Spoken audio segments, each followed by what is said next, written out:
Hi, good morning. Honey and I are here from Shabby Fabrics. Honey is our golden retriever. She comes to work every day with us. I just want to explain why we're re-releasing a video that I made over a year ago. We're in the middle of the corona virus pandemic, and we're not able to shoot new video as normal. So we're trying to pick our favorites and bring those to you. And we know that our animals are such a source of comfort and support, especially during something like this. So today we have our little fish placemat. My cat definitely didn't want to come to work with us today, but Honey surely does. And if you have a pet, cat, and maybe you have a friend that has a cat, this might be a perfect gift for them. So enjoy the video, and hopefully we'll be getting back to filming brand new video for you very soon. Hi, it's Jennifer from Shabby Fabrics. I have a fun June Tailor project today using a fusible fleece that's pre-printed with numbers so you can make this adorable pet placemat for your cat. I know when I have my cats, I love cats, by the way.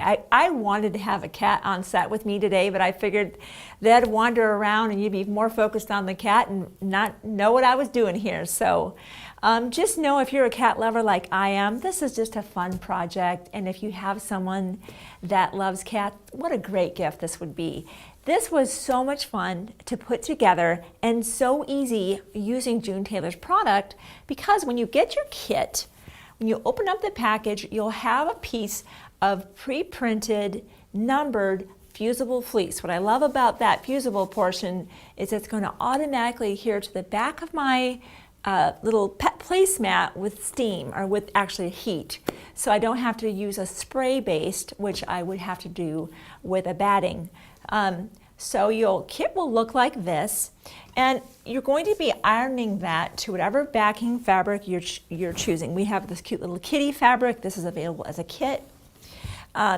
Because we didn't want to waste the fabric, and of course this whole thing is going to iron down, we went ahead right away and trimmed closer to the line, but now don't cut right on that line. Not yet anyway, until you have that ironed down to your backing fabric.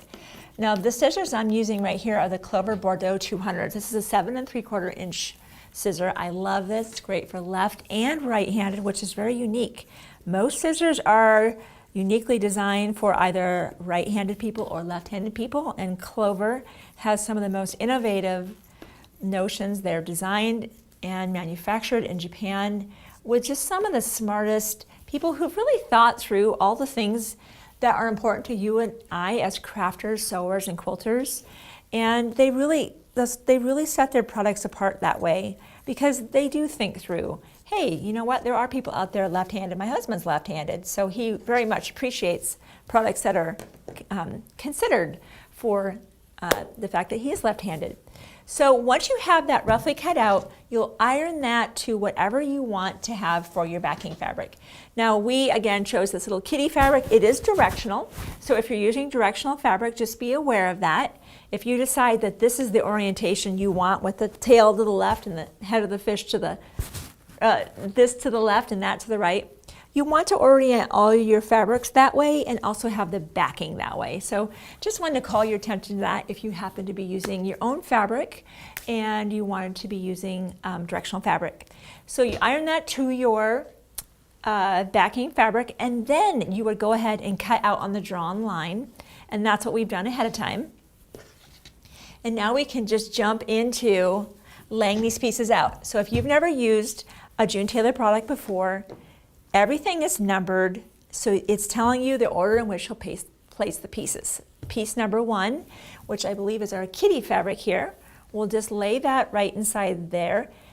The instructions, of course, are telling you what size to cut the strips, what length to cut the strips, width and length, and you'll just lay that there. Now piece 2 is here, piece 3 is here, 4 is here, and 5 is here. So you kind of just hop back and forth and build this kind of from the center out and then out here. So let's go to our very next piece, which is piece number 2. And in this instance, you will just right sides together. And our goal is to fill that box. So when we flip that fabric over, we've completely covered that rectangle right there. I'm going to put a pin in, and let's take that to the sewing machine. I will be using the BERNINA 770 today. I have the 57D. This is the dual feed presser foot. At least I have the ability to use a dual feed system, which is here on the BERNINA. This is one of my favorite features of this sewing machine. It's basically a way to have feed dogs on the top and the bottom. So if you have the BERNINA and you have this feature, this is a time where I would use the 57D and engage that. Because you are going through a lot of layers, including a batting, actually a fusible fleece at this point, and it just helps feed things through evenly. If you don't have a BERNINA or a dual feed system, you might want to be using a walking foot at this point. It'll accomplish the same thing. Now, because I have a section out here, it's really important I don't bleed into that section. I want to start on my blue line that's horizontal here and not beyond that, because now I'm infringing on that lane. So let me just scoot up a little bit and make sure I'm starting right there. And I'm going to go needle down, make sure that I'm where I want to be. Yes, I am. Let's start.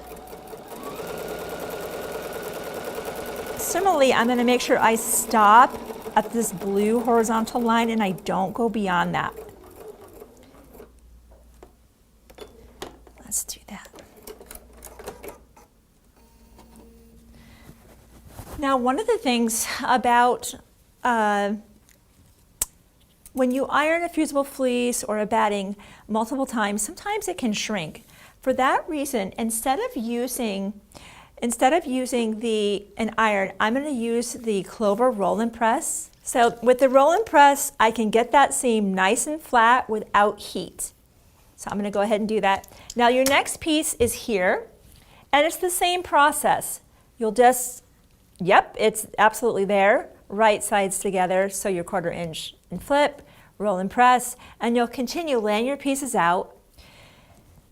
Once that's complete, you're going to be doing piece number 10. So let me just get you to the stage where we have all of this portion done, and then I'll show you that, how we'll manage that portion. So you're here like this. This is we've done the rectangles, and now we're going to do the upper portion with the stripe. So just like before, figure out where you need to be. Right sides together, so your 1/4 inch seam allowance and flip. And that'll end up being right about like that. Same with this. Now this one for the top, if you're using our kit, these fabrics are directional, so make sure you have that oriented properly or your kitties might be upside down. So here, make sure you're checking that you don't want to start here or you're going to miss it. So make sure you've adjusted that. Right sides together, pin.